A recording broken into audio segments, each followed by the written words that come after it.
स्कर्दू में गरज चमक के साथ तूफानी बारिशें। नवाही गांव रेगोल में सैलाबी रैला दाखिल हो गया। लोगों ने भागकर जान बचाई। लैंड स्लाइडिंग और सैलाबी रैले ने बड़े पैमाने पर तबाही मचा दी है। सैलाबी रैला रास्ते में आने वाले खेत बागात तबाह करता हुआ गांव में दाखिल हुआ, जबकि तोदा गिरने से आलमी शोहरत याफ्ता तफरीगा देवसाई सड़क सतपारा के मुकाम पर हर किस्म की ट्रैफिक के लिए बंद हो गई। सैकड़ों मुल्की और गैर मुल्की सयाह फंस गए।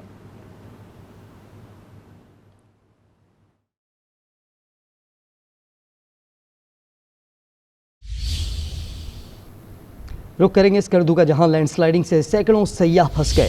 बरगे नाले के सैलाबी पानी की जद में आकर 4 अफराद जख्मी हो गए। पानी घरों में दाखिल हो गया है। मजीद जानते हैं आज न्यूज़ के नुमाइंदे कासिम भट्ट से। कासिम बताएगा स्कर्दू में लैंडस्लाइडिंग से क्या नुकसान सामने आ रहे हैं।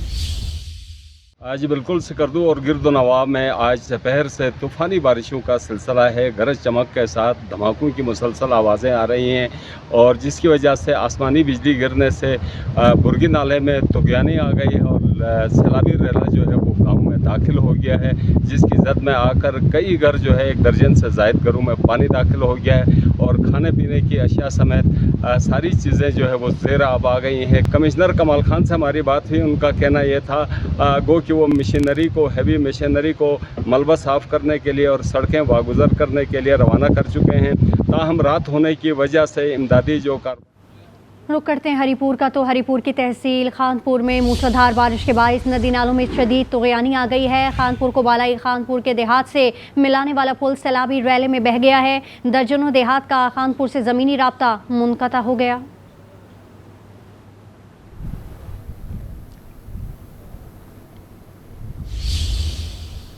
सवात के मुख्तलिफ इलाकों में तेज़ बारिश। मालम जब्बा के इलाके सो ढेरई में सैलाबी रेला। माँ एक बच्चे को बचाने की कोशिश कर रही थी कि गोद में मौजूद दूसरा बच्चा भी गिर गया। दोनों बच्चे तेज़ पानी के नज़र हो गए। बच्चों की तलाश जारी है।